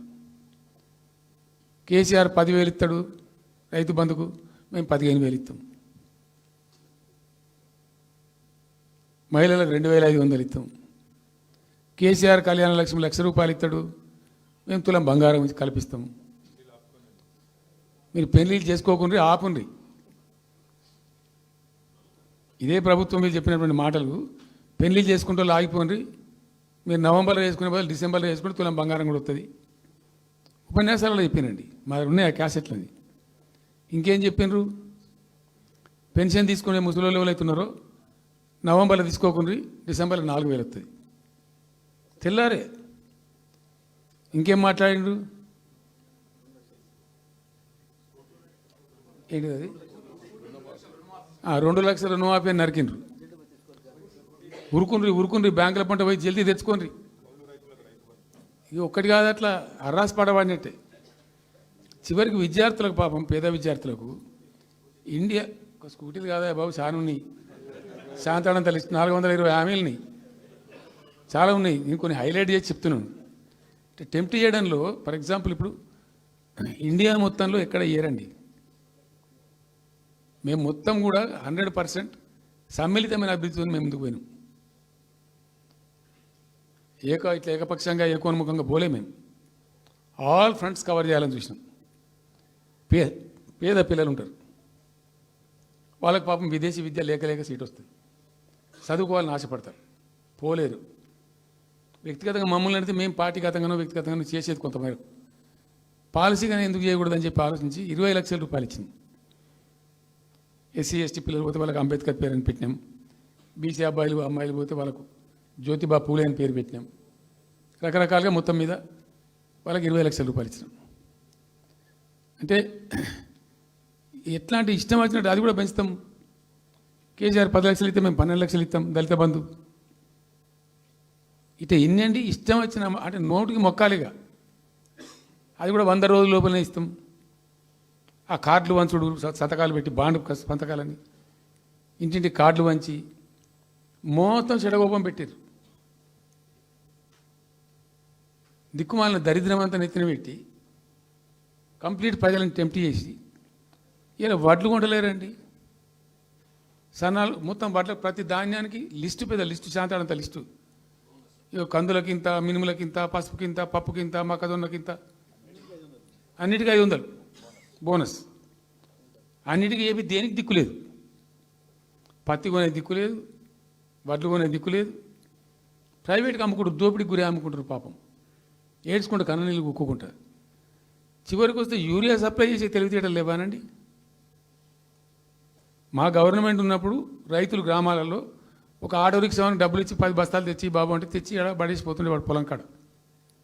ఇవాళ రైతులు రోజుల తరబడి గంటల తరబడి చెప్పులు పెట్టి, బీఆర్ఎస్ లేకముందు చెప్పుల లైన్లు ఉండే, బీఆర్ఎస్ ఉన్న రోజులు చెప్పుల లైన్లు మాయమైనవి. మళ్ళీ ఇప్పుడు కాంగ్రెస్ రాగానే మళ్ళీ ఇప్పుడు చెప్పుల లైన్లు స్టార్ట్ అయిపోయినాయి వరుస పెట్టి. మళ్ళీ ఇప్పుడు ఏందో యాపో బోపో తెచ్చిండ్రు, అది ఒత్తితే నడచలేదు, పిక్తలేదు. అది ఏ ఎరువు బస్తాకు యాప్ ఎందుకైనా నాకు అర్థం కాదు. ఇంకా ఆ యాప్లో కూడా నాకు పూర్తిగా తెలియలేదు. నేను రాత్రి కూడా చెప్పే ఆ యాప్లో ఏముంటుందట. ఇప్పుడు నాకు పట్టుందా, అది ఎన్ని మాటలు ఇస్తారట. సపోజ్ నాకు 3 ఎకరాలు ఉంది. 3 ఎకరాలు ఉంటే ఎకరానికి 2 బస్తాలు చొప్పున 3 సార్లు ఇస్తారట. అది అంటే 3 సార్లు పోవాలి. ఇక యాడికి పోవాలో నాకే తెలియదు. ముఠమూల యాపే దొరకదు కాలబెట్టి. అది ఏదైనా చదువుకుని పూరాన్ని పెట్టుకొని విని పట్టుకొని తిప్పలు పడదామంటే కూడా ఆ యాప్ ఒత్తితే ఏం కనబడుతుందట. యాప్ ఒత్తితే ఏం కనబడుతుందట. ఏ గోదాంలో ఎరువులు అని చెప్తారట. అంటే ఇలా గజ్వేల్లో చెప్తారు, రేపు సిద్దిపేటలో చెప్తారు, ఎల్లుండి సిరిసిల్లలో చెప్తారు. ఏ గోదాం పోవాలి, ఎటు పోవాలి. ఇంతకన్నా జోక్ ఉంటుందా. రైతులకు మండల కేంద్రంలో ఎరువుల దుకాణం ఉంటుంది, తప్పితే వాళ్ళ తాలూకా కేంద్రంలో ఉంటుంది ఎక్కువ. ఆడ సాగుకారు ఉంటాడు, ఇచ్చేటోడు ఉంటాడు, అప్పిచ్చేటోడు ఉంటాడు. మనం బాగా విస్తరించినామా. నేను ఏమంటున్నాంటే 7,100 కొనుగోలు కేంద్రాలు పెట్టినాం కదా, వాళ్ళ ఊళ్ళో పోయి కొన్నాం కదా. ధాన్యం నెత్తిన పెట్టుకొని వాళ్ళ అంగడికి వచ్చి ఈ మార్కెట్ అప్పుడు తిరుగుడే బంద్ చేసినాం కదా. అసలు రైతు సెంట్రిక్గానే మన పరిపాలన ఉండే కదా కంప్లీట్గా. అని మొత్తం సాప్ పట్టేసారు. ఇప్పుడు అరాస్ పాటలు వాడి 2 సార్లు రైతు బంద్ ఎగ్గొట్టిండ్రు. పెన్షన్ 4,000 ఇస్తామని 2 నెలల పెన్షన్ ఎగ్గొట్టిండ్రు. చాలా భయంకరమైనటువంటి పరిస్థితి తీసుకొచ్చిండ్రు రాష్ట్రంలో. ఇంత దిక్కుమాలిన కథ. నిరుద్యోగ భృతి ఇస్తాము, ఇవాళ మొక్కాల ఎన్ని అసలు హామీలు. నిరుద్యోగ భృతి ఇస్తాము, తోక ఇస్తాము, నోటిఫికేషన్లు ఇస్తాము, జాబ్ క్యాలెండర్లు ఇస్తాము, విద్యా భరోసా కార్డు. ఇక వాడు చూసి అడ్డం పడి ఆయనతో ఓటేసారు జనం. ఇప్పుడు జరిగింది ఏంది, టెంప్ట్ అయిపోయారు. ఏమైందంటే యాక్చువల్లీ ఫ్యాక్ట్ ఏంటంటే ఇదే తెలంగాణ భవన్లో ఎన్నికలకు పోతున్నాం 2014. ఎన్నికల కమిటీ, హామీల కమిటీ ఒకటి ఉండే, మేనిఫెస్టో కమిటీ. అది రాస్తాను. దానిలోకి 2-3 రిటైర్డ్ ఐఏఎస్ అధికారులు కూడా ఉంటే అప్పుడు ఒక సందర్భం వస్తే నేను అడిగిన, అసలు మనం పెన్షన్ ఎందుకు ఇస్తాం ప్రజలకు? Why do you give pensions at all? ఎందుకు ఇవ్వాలి అసలు? దానికి ఒక పరమార్థమో పర్పస్ ఉందా? అగాధం పట్టుకొని ఇట్లా పంచిపెట్టుడా ఏంది అసలు? మీ ఉద్దేశం ఏంటి సార్ అన్నారు. అనుకోకుండా దురదృష్టవశాత్తు కొందరు డెస్టిట్యూట్స్ అవుతారు, కొందరు ఫిజికల్ హ్యాండిక్యాప్డ్ అవుతారు. ఇలా మంచిగానే ఉన్నాం, ఏమో ఏమైనా ఒక యాక్సిడెంట్ అయితే కథం తెల్లారి మనం వికలాంగుడు అయిపోతాం, కదలలేని పరిస్థితికి వచ్చేస్తాం. రకరకాలు ఉంటాయి. వృద్ధాప్యం వస్తే పాపం వాళ్ళ పిల్లలు చూసి చూడకపోయారు, కొంతమంది పట్టించుకొని లేని వాళ్ళు ఉంటారు. అట్లాంటి వాళ్ళకు, అనాథలకు, ఆర్ఫన్స్కు, డెస్టిట్యూట్స్కు, విధివంచితులకు ఇచ్చేది పెన్షన్. అది ఎందుకు? అది ఒక పరమార్థం ఉండాలి. వాళ్ళు బిర్యానీ తినకున్నా, పెద్ద గందరగోళం లేకున్నా కనీసం 2 పూటలు పప్పు పచ్చిపులిసింత అన్నం తిని వాంజాలవాడు పండుకుంటట్టు ఉండన్న ఆ మేరకు ఇవ్వండి అని చెప్పినాం. అప్పుడు ఒక ఆయన గోయల్ సాబ్ అని ఉండే ఐఏఎస్ ఆఫీసర్. ఆయన ఉప్పుకింత పప్పుకింత అని అన్ని రేట్లు లెక్కబెట్టి 670 రూపాయలు ఇస్తే సరిపోతుంది సార్ అన్నాడు. నేను గావాలకి ఇచ్చేందుకు కోర్సు చేయాలి నా వైపు 1000 రూపీస్ పెట్టు పెద్ద కథ ఎందుకు అని 1000 చేసాం. దేనికన్నా కానీ 1000 రూపీస్ చేసినాం ఫస్ట్. సెకండ్ టర్మ్ నేను ప్రకటించిన, మళ్ళీ మేము గెలిపించుకొని ఈసారి గెలిస్తే వెంటనే 2000 రూపీస్ చేస్తామని చెప్పాను. మొదలు 1000 అన్నవాడు అడగలే, మా అంతటా మేమే సుమోటోగా మాట్లాడి చెప్పి డే 1 గవర్నమెంట్ ఇచ్చిన ఫస్ట్ క్యాబినెట్లో డిసైడ్ చేసి 1000 రూపీస్ పెట్టాం. 200 to 1000, 1000 to 2000 also first మంత్ని. Second టర్మ్లో మా గవర్నమెంట్ వస్తే ఫస్ట్ మంతే, ఏ మంత్లో గవర్నమెంట్ వచ్చినా అదే మంత్లో 2000 రూపీస్ చేసినాం, జనానికి అందించినాం. జనం కూడా ఏమనుకున్నారు, కేసీఆర్ 2 అన్నప్పుడు 4 అన్నట్టుగా ఇస్తాడు కావచ్చు, టెంప్ట్ అవుతారు పాపం, సహజంగా పేదవాళ్ళు కదా, లేని వాళ్ళు కాబట్టి. మనది కాదు సబ్జెక్ట్, అది కాదు కదా. ఈయన 2 ఇచ్చిండు కదా, 200 2000 చేసిండు, ఈడు తప్ప 4000 చేస్తాడేమో అనే ఆశలో మా కోటేసే ఉద్దేశం ఉన్న ప్రజలు కూడా ఈ మాయల పడి పాపం టెంప్ట్ అయిపోయి గోల్మాల్ అయిపోయి ఓట్లు వేసినారు. ఇలా తలలు బాదుకుంటున్నారు, తిడుతున్నారు, భయంకరమైన తిడుతున్నారు. నిన్న నేను హైదరాబాద్ వస్తున్నాను, నిన్న నేను మా ఫామ్ నుంచి బయలుదేరి వస్తుంటే ఒక 10 చోట్ల ప్రామిస్ చెప్తున్నాను. 10 ప్లేసెస్లో పక్క పండు వచ్చుకోగానే కార్లో కూర్చున్న 2 స్టీరింగ్ ఇచ్చి పెట్టి 2 చేతులు మీదకి పెట్టిండు. బాస్ మళ్ళీ మనం జల్దీ రావాలి, మనమే వస్తున్నాము, నెక్స్ట్ మనమే అని దుంకుతున్నాడు. ఆ మోటార్ పైకి వేసేవాళ్ళు వాడు పక్కన డుర్రమన్న పక్కన వచ్చి వాడు వచ్చి నెక్స్ట్ మనమే సార్ వచ్చేతను అంటూ పోతుండ్రు. హైదరాబాద్ సిటీలో అనేక ప్లేసెస్లో కనీసం ఒక 10-12 ప్లేసెస్లో అట్లా చెప్తున్నారు జనం. అది దేనికి సంకేతం? మీ మీద ప్రజలు విశ్వాసం కోల్పోతున్నారు రోజు రోజుకు, మీ చర్యల వల్ల, మీ పిచ్చి పనుల వల్ల. ఇంకోటి ఏంది, మీరు చేసే చర్యలు ఎట్లున్నాయి? మొత్తం రియల్ ఎస్టేట్ బ్రోకర్ దందానేనా? ఫార్మాసిటీ ఎందుకు వచ్చిందండి? ఫార్మాసిటీ మా ప్రభుత్వం ఎందుకు వచ్చింది pharma city? Why do we bring pharma city at all? అనుకోకుండా కొన్ని ప్రాంతాలకు, కొన్ని రాష్ట్రాలకు కొన్ని సందర్భాలు కలిసి వస్తాయి. భారత ప్రభుత్వం ఆనాడు ఉన్నటువంటి నెహ్రూ గారి ప్రభుత్వంలో ఈ ఫిలకు వ్యాధి, కలరా వ్యాధి వ్యాపించి ప్రజలు ఇబ్బడిగా చచ్చిపోయేది. ఎట్లా అంటే దీనికి ప్రాపర్ మెడికేర్ లేదు, ఎక్కడికక్కడ లోకలైజ్డ్ ప్రొడక్షన్స్ ఉండాలని చెప్పి ఐడిపిఎల్స్ అని పెట్టిండ్రు, కొన్ని కీలక రాష్ట్రాలలో పెట్టిండ్రు. అందులో మన అదృష్టంకు ఆ టైంలో హైదరాబాద్ కూడా ఐడిపిఎల్ వచ్చింది. ఐడిపిఎల్ యొక్క పుణ్యమా అని దాంట్లో నుంచి కొంతమంది నేర్చుకొని బయటకు వచ్చి, డాక్టర్ అంజిరెడ్డి కూడా ఐడిపిఎల్ ఎంప్లాయ్, బయటకు వచ్చి వాళ్ళు స్వయంగా పెట్టి చాలా విస్తరించారు. చాలా అంటే చాలా విస్తరించారు. ఆయన దగ్గర అంజిరెడ్డి దగ్గర పనిచేసిన కూడా బయటకు వచ్చి వాళ్ళు పెట్టుకొని వాళ్ళు విస్తరించారు. ఇట్లా ఏమైపోయింది? Hyderabad has become a medical hub, pharma hub. ఒక ఆయన వచ్చి నాకు డబ్బులు బాగున్నాయి కాబట్టి నేను 10,000 కోట్లు పెట్టి పరిశ్రమ పెడతాను, నడవది, ఎడబడతా అంటే పెడతా అంటే దానికి ఎక్కువ కావాలి. అంటే ఆ ఎంప్లాయీస్, ఆ టెక్నీషియన్స్, ఆ కథా కార్ఖానా ఎక్కడైతే ఉంటుందో అక్కడ సక్సెస్ అవుతుంది. అట్లా ఏమైంది? ఫార్మా యొక్క ఎక్కువ బిల్డ్ అయింది హైదరాబాద్లో. ఫార్మా యొక్క ఎక్కువ బిల్డ్ అయిన ద్వారా చాలా ఇబ్బడి ముగ్గుడిగా కంపెనీలు వచ్చినాయి ఇక్కడ. అసలు 1/3 వరల్డ్కు మన జినోమ్ వ్యాలీ నుంచే వ్యాక్సిన్ సప్లై అవుతుంది. ఇలా 1/3 of the world Hyderabad genome valley నుంచే వ్యాక్సిన్ సప్లై అవుతుంది. అట్లా ఎప్పుడో ఉన్న బయాలజికల్ ఈవెంట్స్ ఆ రాజుగారు స్థాపించారు ఆ కాలం 104 సంవత్సరాల క్రితం నిజాం పీరియడ్లో. అట్లాంటి కంపెనీలు వస్తూ వస్తూ వస్తూ వస్తూ వస్తూ Hyderabad has become a best destination for pharma. అయితే ఏమవుతుంది? ఆ రసాయనిక వ్యర్థాలు ఏవైతే ఉంటాయో అవి కొద్ది కారకాలు ఉంటాయి, ఇబ్బందులు కలిగిస్తాయి. మన హుస్సేన్ సాగరే కాలుష్యమయమైపోయి గబ్బు వాసన వచ్చే పరిస్థితి ఉండేది, మనం అందరం కూడా చూసినాం. సో దీని నుంచి హైదరాబాద్ బయటపడాలి. ఫార్మా వదులుకుందామా? వదులుకోవద్దు. మరి ఏం చేయాలా? 4 టీములు తింపిందండి నేను ప్రపంచవ్యాప్తంగా, ఐఏఎస్ అధికారుల బృందాలు. శాంతికుమార్ గారు అని చెప్పి ఆమె చీఫ్ సెక్రటరీ కూడా రిటైర్ అయింది. ఆమె అప్పుడు హెల్త్ సెక్రటరీగా ఉండే కొంతకాలం. ఆమె నాయకత్వంలో పంపించాం, చాలా దేశాలకు పంపినాం. మరి తిరిగి రండి. ఇప్పుడు ఏమైంది? మందులు లేని ప్రపంచాన్ని ఊహించలేం. మందులు కావాల్సిందే. మందులు తయారు చేసే సందర్భంలో తప్పకుండా కొంత వేస్టేజ్ ఉంటుంది. ఆ వేస్టేజ్ని ఎట్లా మేనేజ్ చేయాలి అని దానికి తెలివి కావాలి. సింపుల్ ఎగ్జాంపుల్ చెప్పండి, మన ఇంట్లో కిచెన్లో కూడా డైలీ వేస్ట్ ఉంటుంది, కానీ చాలా నీట్గా పెట్టుకుంటాం మనం దాన్ని. ఆ వేస్ట్ని డిస్పోజ్ చేస్తాం, కిచెన్లోనే ఉంచితే చచ్చిపోతాం కాబట్టి ఆ భయానికి క్లీన్ పెట్టుకుంటాం, మన ఓన్ కిచెన్ కాబట్టి. ఎగ్జాక్ట్లీ ఎట్లయితే కిచెన్ క్లీన్ పెడతారో వాటిని కూడా క్లీన్ పెట్టాలి. అయితే ఒక ఫార్మా కంపెనీ ముందు నుంచి మనం పోతున్నాం అనుకోండి, మన దగ్గర అయితే వాసన వస్తుంది, మనకు తెలుస్తుంది ఇదేదో మెడిసిన్ తయారు చేసే కంపెనీ అని. వేరే దేశాలలో అట్లా లేదు. యూరోప్లో లేదు, యూఎస్లో లేదు, చాలా దేశాల్లో లేదు, చైనాలో లేదు.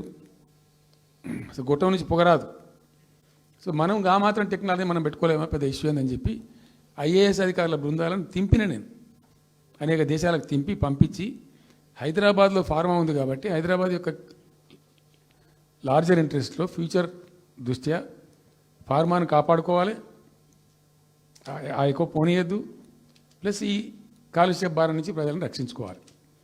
ఎట్లా అంటే జెడ్ఎల్బీ అని వచ్చింది, జీరో లిక్విడ్ బేస్ అని. ఆ డిశ్చార్జ్ ఏదైతుందో దాన్ని మొత్తం జీరో లిక్విడ్ చేస్తారు. ఇంకా కాలుష్యం కాదు, ఏం చెడిపోదు, వీళ్ళకి ఇబ్బంది ఉండదు. అది ఇంటర్నేషనల్ లెవెల్లో సక్సెస్ఫుల్గా ఉంది, సక్సెస్ఫుల్గా జరుగుతుంది. ఇప్పుడు అమెరికాలో ఉన్నాయి చాలా కంపెనీలు, యూరోప్లో ఉన్నాయి, ఇంకా చాలా చోట్ల ఉన్నాయి. అవసరం, ప్రతి దేశానికి అవసరమే.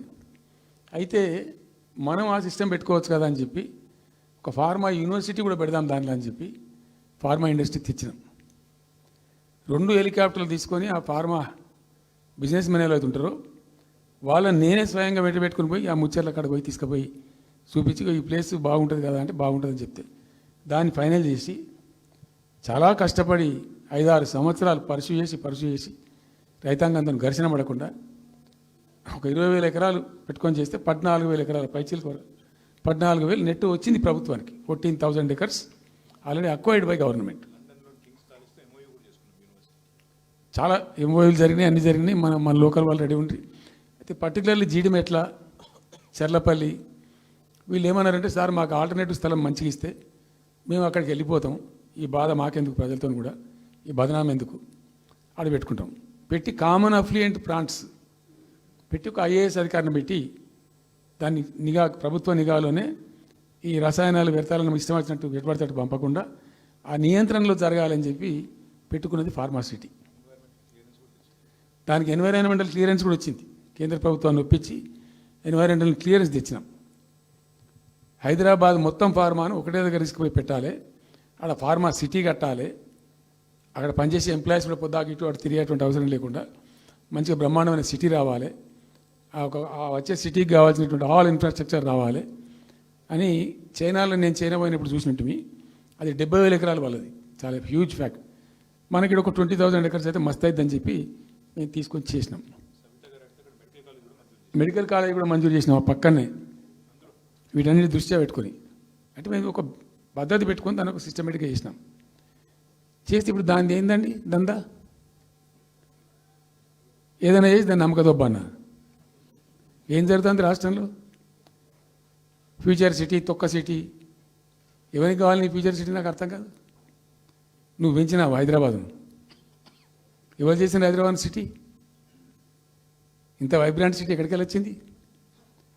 ఓ 400 సంవత్సరాల చరిత్రతోని దీనికంతా ఒకటి బోధి జరిగి ఆటోమేటిక్గా పెద్ద సిటీ అయింది. అట్లా అన్నీ కావు, అందరికి కావు. ఎన్ని రాష్ట్రాలకు ఉన్నాయండి?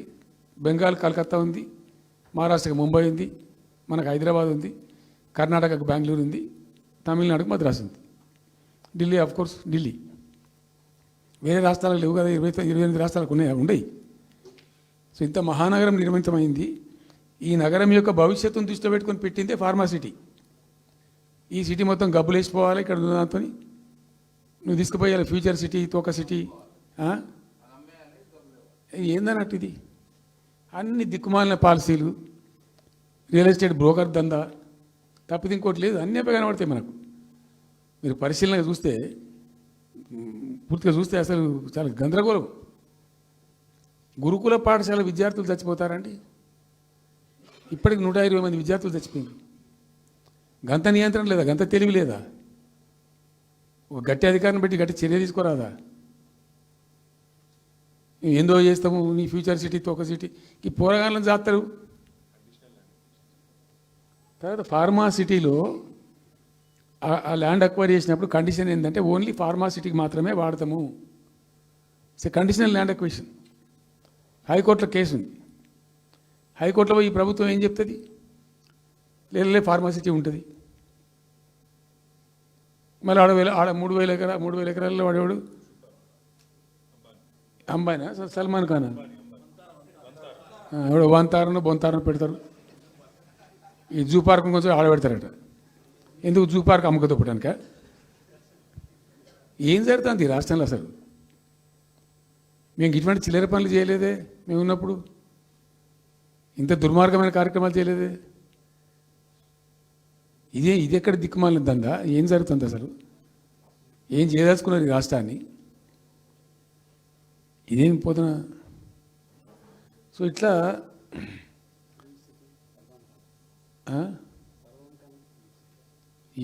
అది ఏందో నేను ఒక్కటే మాట్లాడుతున్నానండి. బిజినెస్ మీట్ పెడతాం, ఎంఓయూలు చేసుకుంటాం. ఏ ప్రభుత్వం చేయాల్సిందే. అడ్డగోలు జమాబందీ దానికి లెక్కలేని కథ అంటే ఏందన్నట్టు ఒక హైప్ క్రియేట్ చేసుడు. దీనికి ఆజుడు, దీనికి గురువు చంద్రబాబు నాయుడు. ఇప్పుడు చంద్రబాబు నాయుడు చెప్పిన లెక్కల బిజినెస్ వచ్చేది ఉంటే, ఎంఓయూలు సక్సెస్ అయ్యేది ఉంటే ఆంధ్రప్రదేశ్లో ఈ పాటికి 20 లక్షల కోట్లు వచ్చి ఉండాలి. ఆయన ఫస్ట్ టైం అలా సీఎం ఉన్నప్పుడు ఆ ఊళ్ళో పెట్టే కదా వైజాగ్లో, అమరావతిలో కదా వైజాగ్లో పెట్టిండు.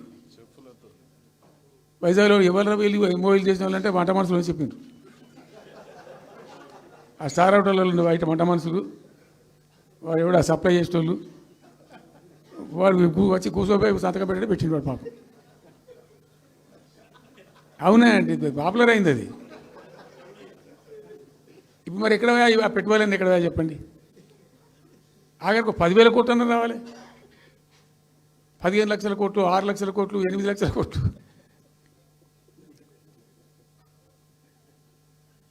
అయితే అప్పుడు తమాషా జరిగింది. ఈ భోపాల్ ముఖ్యమంత్రి, అప్పుడు నేను ముఖ్యమంత్రి ఉంటే భోపాల్ ఉన్న ఆయన పేరు శివరాజ్ సింగ్ చౌహాన్, ఆయన సీఎం ఉండే.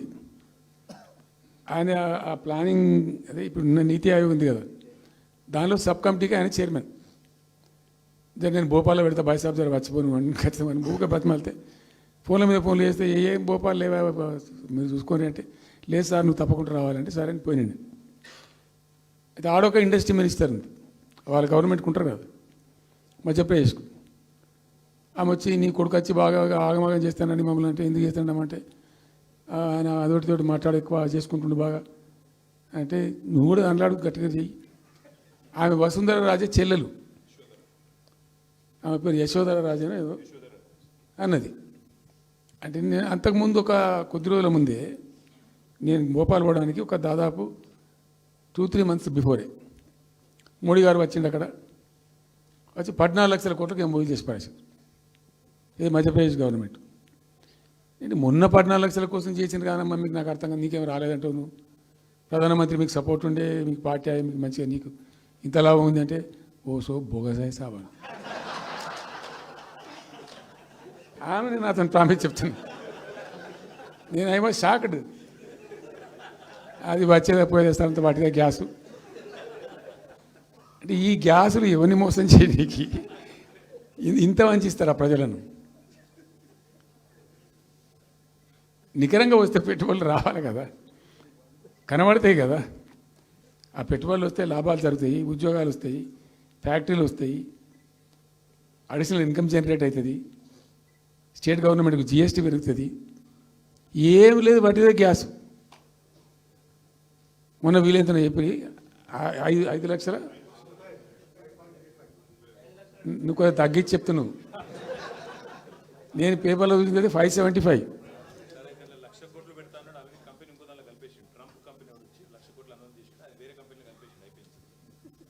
ఇట్లా ఇది ఏమి ట్రంప్ ఓడికి ఇంపి అంతే ఏం పంచాయతీ?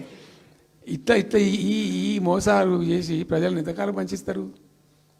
రియల్గా కాంక్రీట్ టర్మ్స్లో రియల్గా రావాలి, కృషి చేస్తే నిజంగా తండ్రాడాలి. మా గవర్నమెంట్ వచ్చిన నాడు హైదరాబాద్ నుంచి సాఫ్ట్వేర్ ఎక్స్పోర్ట్స్ 57,000 కోట్లు ఉండేనండి. మేము దాన్ని 2,47,000 దాకా తీసుకుపోయినాం. స్టెప్ అప్ చేసుకుంటూ వాటిని నరికితే గాలిలో మాటలు చెప్తే వస్తాయా? మేము బిజినెస్ మీట్లు పెట్టలే, కాంక్లేవ్లు పెట్టలే, ఏమి లేదు, పరదాలు కట్టలే. బెస్ట్ పాలసీ చేస్తే ఆటోమేటిక్గా అట్రాక్ట్ అయి వస్తారు. నేను చెప్పిన అప్పుడు ఒక ఆయన ఉండే, పాప ఆయన చీఫ్ సెక్రటరీ కూడా రిటైర్ అయ్యాడు, ఆయన పేరే ఉండే మాధవరావు అల్లుడు ప్రదీప్ చంద్రకు చెప్తే ఆయన పాలసీ తయారు చేయమని చెప్తే తెప్పించండు. పాపం చాలా దేశాలకు తెప్పించండు. ఒక 50 సార్లు రిజెక్ట్ చేసిండు. ఇట్లా కాదు, నాకు కాంక్రీట్ కావాలి, ఇంకా మంచి కావాలని చెప్పి చాలా కష్టపడి చేసిండు. I must appreciate him. The best policy was brought in. తెచ్చిన తర్వాత కూడా ఎట్లుంటుందంటే, ఒక కంపెనీ వాడు వచ్చిండు, ఫాక్స్కాన్, ఆ మహారాష్ట్రలో కొట్టుకుపోయింది. ఫాక్స్కాన్ అనే కంపెనీ చాలా పెద్ద కంపెనీ వాస్తవానికి. ఇదేవి తయారు చేస్తారు, సెల్ ఫోన్లు ఇవన్నీ ఎలక్ట్రానిక్స్లో ఉన్నాడు. చాలామంది ఉమెన్కి ఎంప్లాయ్మెంట్ దొరుకుతుంది దాంట్లో, 1000 మందికి. సరే వస్తే మనకు కూడా లాభం జరుగుతుంది. వాని ఎంబడి మస్తు దానిలో ఆల్మోస్ట్ వచ్చిండు, 90% వచ్చిండు. మీ పాలసీ బాగుందని అప్రిషియేట్ చేసి అన్ని చేసిండు. యాళ్ళకు వస్తే మహారాష్ట్ర ప్రభుత్వం 3,000 కోట్ల రూపాయలు వానికి నగదు ఇన్సెంటివ్ ఇస్తాను, వాడు కొట్టుకుపోయాడు. 3,000 crores ఎదురిస్తేనే నీకు డబ్బులని తీసుకుపోయాడు. అప్పుడు మనకు అంత కెపాసిటీ లేకుండా, సరే రియల్ ట్రై చేస్తే, కాంపిటీషన్ ఉన్నప్పుడు ట్రై చేస్తే కొన్ని సందర్భాలు జరుగుతాయి, కొన్ని జరిగాయి. ఉన్నట్టు తెలుసు, కట్టండి కదా, నడుస్తుంది కదా, ఫ్యాక్టరీ స్టార్ట్ కూడా అయింది కదా ఆల్రెడీ. సో అట్లా రియల్ ఎఫర్ట్ చేస్తే కొంత జరిగేటువంటి ఆస్కారాలు ఉంటాయి. ఇప్పుడు వెల్స్ పన్ కానీ, వరంగల్లో వస్తున్నటువంటి మెగా టెక్స్టైల్ పార్క్లో కైటెక్స్ కానీ, చాలా వాళ్ళు ఎంబడివాడి తనలాడి తిప్పలవాడి అది చేసి పట్టుకొస్తే ఓటి సమకూరుకుంటూ పోతుంటుంది. కానీ వట్టి హైప్ క్రియేట్ చేసి మందిని మోసం చేసి ఎన్ని రోజులు ఇస్తుంది? ఆత్మవంచన, ప్రజావంచన. ఏమైనా వస్తుందిరా బాబు అంటే ఏమి రాదు. ఈ గ్యాస్ల ప్రజలను పెట్టి ఇప్పుడు ఇస్తాన 2,500 దిక్కులేదు మహిళలకు, 1,000,000 మంది మహిళలను కోటీశ్వర్లను చేస్తాం. కాంగ్రెస్ మంత్రులంతా ఒకటే పాట పాడు, ఏమి ఎట్లా చేస్తావా 1,000,000 మంది మహిళలను కోటీశ్వర్లను? నీ దగ్గర ఉంటేనా? ఉన్న రెవెన్యూ పీకింది రాష్ట్రాన్ని, లోపలికి అయిపోయింది. మేము ఉన్నప్పుడు గ్రోత్లో 50% లేదు. అసలు మీ గ్రోత్ గురించి అవగాహన ఉందా? ఒక్కొక్క రూపాయి కూడబెట్టాలి, ఎట్ట తీసుకుపోవాలి? నేను ముఖ్యమంత్రి అయిన తర్వాత నన్ను ఎంతమంది టెంప్ట్ చేసినా, ఐఏఎస్ ఆఫీసర్లు వాళ్ళు వీళ్ళు, ₹1 రిజిస్ట్రేషన్ ఛార్జ్ పెంచాలి నేను 4 ఏళ్ళ దాకా. Not even single rupee. ఉల్టా నేను వాళ్ళని పిలిచి మీకు ఏం కావాలి, రియల్ ఎస్టేట్ బాగా మంచిగా చేసుకుపోవాలి, హై క్లాస్ రావాలి అంటే ఎట్లా? హైదరాబాద్లో కూడా స్కై లైన్ రావాలని చెప్పి 3 ఏళ్ళు తిప్పలవాడనండి నేను, 3 years. ఎందుకంటే స్కై లైన్ రావాలని మట్టి నోటి మాట అంటే రాదు, దానికి కూడా ఎక్కువ కావాలి. ఆ 50 అంతస్తులు 60 అంతస్తులు మీదకి పోయి కట్టేటువంటి ఆ క్రేన్ ఆపరేటర్లు, క్రేన్ డ్రైవర్లు, దానికి సంబంధించిన సరంజామా అంత ఉంటుంది. ఆ ఎక్కువ వస్తే ఆ స్కై రైజ్ వస్తుంది. ఆ ఎక్కువ తేవడానికి చాలా కష్టపడాల్సి వచ్చింది. ఇప్పుడు ఈ రాజభవన్ పక్కనే గేట్ పక్కన ఒకటి ఉంటుంది చూడండి, కాదు ఒక టవర్ ఉంటుంది ఒకటి. నేను అప్పుడు నేను పోతుంటే ఈ పునాది తీసిండు, మంచి స్పాట్ ఇది, వాటర్ ఫ్రంట్ ఉంటుంది హుసేన్ సాగర్. అతను చెప్పుండే మనం స్కై లైన్లో భాగంగా ఇద్దాము, 50 అంతస్తులకు ఇద్దామని చెప్పి ఆగమంటే ఆయన ఎవరో రాజుగారు ఆగలే, ఆయనకు అంతకే కట్టుకున్నాడు పాపం. It took me 3 years to bring sky line to Hyderabad. మేము ఒక పద్ధతికి పోయినాం, సిస్టమ్ చేసినాం, ఓపికతోని చాలా సిన్సియర్గా మంచి పద్ధతితోని వాళ్ళతో డిస్కస్ చేసుకుంటూ మాట్లాడుకుంటూ ఒక క్రమ పద్ధతిలో పోయినాం. గట్టుంటుంది పద్ధతి. కానీ 4 ఫీజు తీసినాం, 4 10% ఏదో ఫీజు ఉండే. తర్వాత ఆర్డీఓ ఆఫీస్కోవాలి సార్, ఈ ఫీజు ఏమో కానీ ఆ ఫీజు ఎక్కువ అవుతుందని వాళ్ళు చెప్పారు. అది తీసేవతల పడేసినాం. అది తీసేసినాం, ఆర్డీఓ దగ్గర పోయే అవసరం లేకుండా కూడా చేసినాం. ఇప్పుడు అదొక ఫీజు. ఆ ఫీజుతో ఏమైంది, ఆయనతో బీకింది. హైదరాబాద్ రియల్ ఎస్టేట్ గంగలో కలిసింది. మేమేమో ఆనాడు నిజంగా చెప్తున్నా, చాలా సంతోషంగా చెప్తున్నాను నేను, భూముల ధరలు పెంచినాం తెలంగాణలో. ప్రజా ఆస్తులు పెంచినాం, ప్రజా ఆస్తుల యొక్క విలువ పెంచినాం. 4 ఎకరాల నోడు ధీమాతో ఉండే తెలంగాణలో. కొద్దిగా డాంబర్ రోడ్డు అంటుకునే 4 ఎకరాల నోడు 50 లక్షల కాడికి అమ్మితే నాకు 2 కోట్ల శ్రీమంతుడు అని చెప్పుకున్నాడు కాలర్ ఎగరేసుకొని. ఇవాళ ఏమైనాయండి భూముల ధరలు? కుప్ప ఊలిపోయినాయి. ఇంట్లో అమ్మాయి పెయింట్ ఉంటే ఒక ఎకరం అమ్మి చేద్దాం అనుకుంటే కొనే దిక్కులే సరని కళ్ళకు నీళ్ళు పెట్టుకుంటారు ప్రజలు. ఇవాళ లేదు, ఒక ఎకరా కూడా అమ్ముడు పోతలేదు, ఇప్పుడు కొంటలేడు. దిక్కు లేకుండా అమ్ముకుంటే ఇష్టం వచ్చిన అడ్డమైన ధరలకు అమ్ముకోవాలి. సో ఈ అరాకిరి మాటలు చెప్పి అడ్డమైన హామీలన్నీ ఇచ్చి నీకు చేసాదగాక కేవలం రాజకీయ అధికారమే మా లక్ష్యం అనే పద్ధతిలో ఇచ్చి ఇలా ప్రజలను వంచి అటు రైతాంగాన్ని నడిపిస్తున్నారు, పేద ప్రజలు నడిపిస్తున్నారు, పేద విద్యార్థులు నడిపిస్తున్నారు, రిటైర్డ్ ఎంప్లాయీస్ నడిపిస్తున్నారు. పచ్చి అబద్ధాలు. కేసీఆర్ చేసిన అప్పులకు వడ్డీలు కట్టలేకపోతున్నావా? ఉతికింది కదా, ఈ చెంప ఆ చెంప వాయించింది కదా. ఎంత కడుతున్నారు? తీసుకున్న అప్పులు ఏంటంటే 2,90,000 కోట్లు మొత్తం కలిపి చెప్పాను కదా చాలా స్పష్టంగా. సో ఇట్లా ఇవన్నీ వాస్తవాలు ఒక పక్కకుంటే అన్ని అబద్ధాలు చెప్పుకుంటూ ఇష్టం వచ్చినట్టు మాట్లాడుకుంటూ ఇక నన్ను ఇచ్చడానికైతే వాళ్ళ నోరు మొక్కాలిగా. ఎప్పుడో సందర్భంలో కోపం వచ్చి ఒకటి తిట్టినామంటే ఒక మనిషిని మాట వేరు. పొద్దాకాదే కదా నా కేసీఆర్ చచ్చిపోవాలి మాట్లాడినప్పుడల్లా. ఎక్కడైనా మాట్లాడు, ఏ సందర్భంలో మాట, నువ్వు కాలేజీలో మాట్లాడు, లేకపోతే ఇంకో కాడ మాట్లాడు, స్కూల్ పిల్లల కాడ మాట్లాడు. గింత అక్కసు ఉంటుంది మనుషులకు. అది కరెక్ట్ అవుతుందా? సో ఇష్టం వచ్చిన పద్ధతులు, మాటలు, ఇష్టం వచ్చిన దుర్మార్గ ప్రచారాలు, అన్ని పచ్చి అబద్ధాలు నోరు తెరిస్తే. రియాలిటీ వేరుంది, జరుగుతున్నది వేరున్నది. అన్ని రికార్డ్ అవుతున్నాయి, ప్రజలలో అన్ని గమనిస్తున్నారు. సో కాబట్టి ఏదేమైనప్పటికీ పాలమూరు రంగారెడ్డి ఎత్తిపోతల పథకం విషయంలో ఎట్టి పరిస్థితుల్లో రాజీ పడం. ఈ ప్రభుత్వాన్ని నిద్రపోనీయం, కేంద్ర ప్రభుత్వాన్ని కూడా నిద్రపోనీయం. మా హక్కుల పరిరక్షణకు ఒక డ్రాప్ తక్కువైనా కూడా at any cost, at whatever cost, TRS పుట్టిందే తెలంగాణ ప్రజల కోసం. తెలంగాణ ప్రజలకు ఒక నొక్కు పడుతుంటే మౌనం పాటించలేం. మీరు ఏం ఊరుకో ఏం చేసుకో. నాకు ఇన్ఫర్మేషన్ వచ్చింది, మీటింగ్ జరుగుతుంటే మరి 4 గంటలకు అయిపోవాలి లెక్క ప్రకారం. It was extended. 5 గంటలకే ఉత్తమ్ కుమార్ రెడ్డి ప్రెస్ మీట్ పెట్టిండు. మీకు కూడా వచ్చి ఉంటుంది ఇన్విటేషన్. ఎందుకు కేసీఆర్ కాగానే మనం ఇంకొక వరుస మళ్ళీ మురగాలి. చిట్ చాటు అది కూడా ఎందుకు మొరగడానికి? ఆ మొరుగుడుకు వాల్యూ ఉంటుంది. So thank you so much. ఈరోజు నేను ఏమంటున్నాను, మీతో ఒక request, Rahul, don't be hasty. ఇవాళ I'm only restrict my self to Palamuru ఎత్తిపోతల పథకం. అది డైల్యూట్ అవుతాయి కాబట్టి ఇలా చెప్పాను. నేను ఉంటున్నా, మీకు అందుబాటులో ఉంటుందిగా. I'm on the field now. కాబట్టి మీకు please here me. You have to excuse me today. దానికే నేను రిస్ట్రిక్ట్ అవుతాను. ఇలా any question, 100 questions you put me, I will give you answer tomorrow or day after, any time. Thank you.